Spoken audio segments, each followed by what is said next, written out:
Nearly a third of the business district of Matway near Kent is on fire tonight. That blaze started in a hardware store and has spread to other buildings, and I talked to a witness just moments ago. The Weber hardware is completely engulfed. It looks like it's going to be totally demolished. It's on fire, and the flames keep shooting up. They've had them die down a few times, and then they continue to shoot up because of the chemicals inside of the hardware store. The fire last night in the Portage County town of Matway, where the first part of the week, people had been battling the flooding Cuyahoga River. The fire destroyed 2 buildings and damaged 5 others in the historic center of the town. When a place the size of a village like Matway loses most of a city block, it's lost most of its downtown. This is what it looked like late last night. 14 fire departments were helping out, 150 firefighters altogether. Still, it took nearly 4 hours to put the blaze out. By that time, 2 Matway landmarks had been reduced to ashes. This morning, Fire Chief Frank Lang told me they just couldn't get enough water on the fire.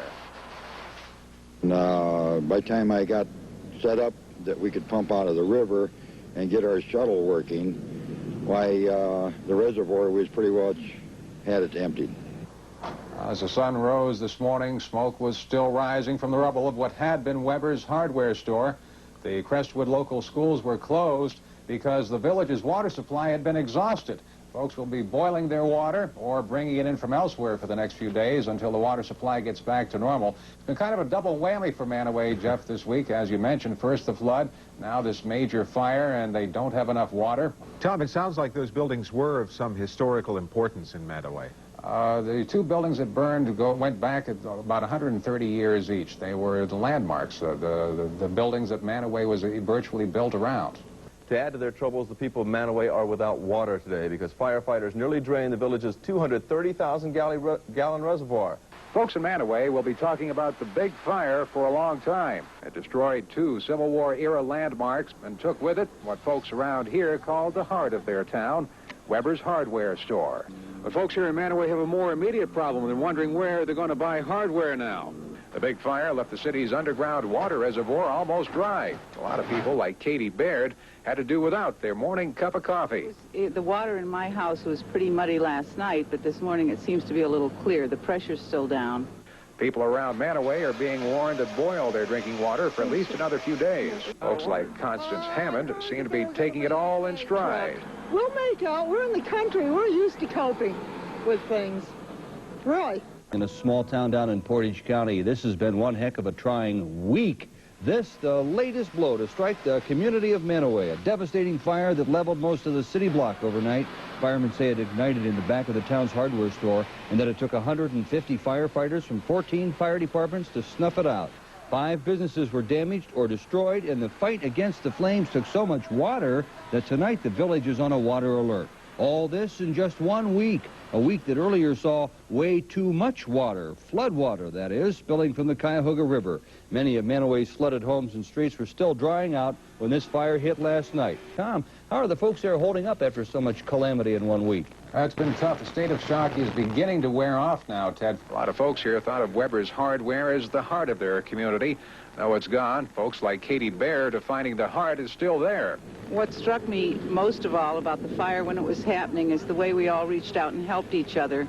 The fire has created another crisis. Folks here can't drink the water for several days because fighting the fire drained the reservoir down to where the water system is loaded with sediment.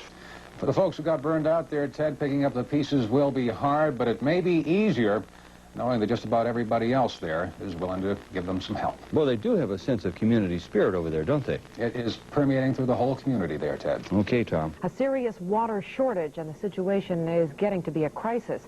People are being asked to conserve water. Here's the reason: a huge fire that roared through downtown Matway late last night. 5 buildings destroyed. 3 firefighters were hurt before it was all over. Now they had to drain the town's reservoir to get the flames under control. There is water available, but because there may be sediment in it, about the only thing it's good for is dousing the fire scene. Now, even though the water looks fine, residents here are still being asked not to use it for the next 2 or 3 days. One reason being is that the city wants to fill up the reservoir once again. Donna, is this causing any problems for you? Yes, it's causing a number of problems. How so?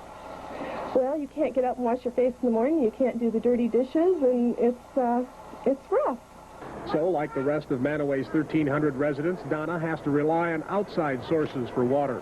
Some is being supplied by the National Guard, and a convenience store is helping out with thousands of gallon jugs.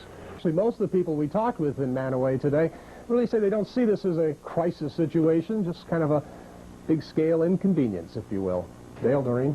For at least the next few days then, huh? At least 2 or 3, according to the mayor. We have unlimited supply through the city of Aurora through these tankers you see behind us. National Guard is providing the tanking system, and the city of Aurora the water.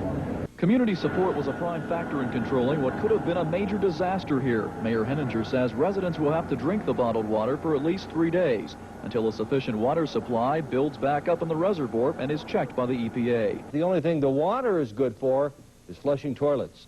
And that's why these freshwater tanks brought in by the National Guard are set up for the 1,300 people who live in this tiny village. The village's reservoir is being refilled, but it will take some time, they tell us, before the water is safe enough to drink. This is what caused the water shortage in Manaway. Last night's $500,000 fire, which destroyed several downtown businesses and used up all of the village's water supply.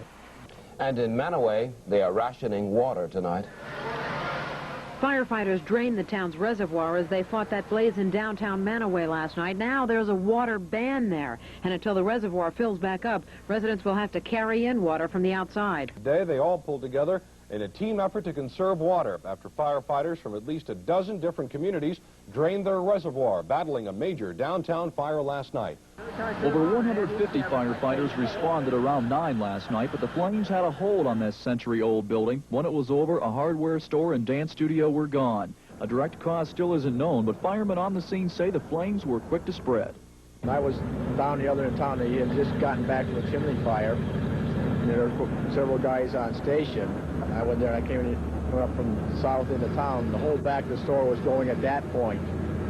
And just for a matter of minutes, it rolled on across the displays areas and on up into the second story in a matter of just a few minutes.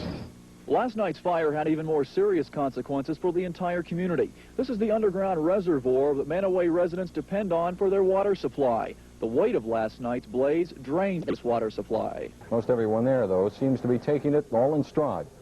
Compared to the loss that Manaway has suffered, I think the water is an inconvenience, and I think we'll all get through that just fine. The mayor and city workers went out this morning delivering fresh water to a lot of people there, about 800 one-gallon jugs in all.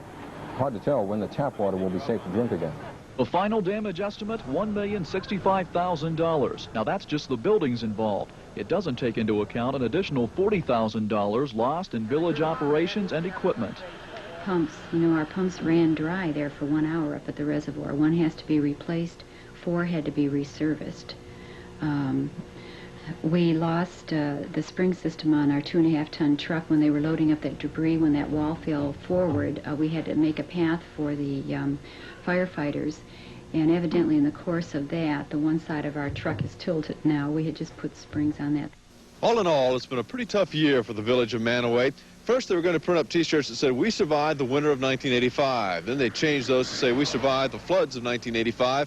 Now the slogan, "We survived the fire of '85." We've all had a tough winter, but throw in some flooding and then add a fire that destroys much of your downtown, you've got a year most people would just as soon forget. The Cuyahoga River is still higher than normal here. Ducks can swim instead of waddle. But the businesses which got soaked at the end of February are now dried out and back to normal. The fire damage was a little more permanent, however. On March 1st, half a city block went up in flames. That night, Kathy Simons just watched as her 130-year-old landmark building burned to the ground. Today, she took pictures as the crews moved in to start cleaning the rubble. Fire marshal and insurance investigators probed the ruins, still looking for a cause. The beauty salon's back in business after being closed for 3 days, and other businesses are repairing the damage suffered on that night 2 weeks ago. All of this sounds rather gloomy, but there's a bright note. Kathy's husband has recovered their matching motorcycles from the basement of the building. Everything else may be lost, but the motorcycles are sentimental favorites. You see, Kathy and Rich Simons met when they pulled up alongside one another and discovered their motorcycles matched. Nice story. In Manaway, Roger Morris, Eyewitness News. Story with a happy ending and then some. And for those of you who are wondering, the town of Manaway is determined to have absolutely everything back to normal for their annual Potato Festival later on this summer. This is not the Potato Festival.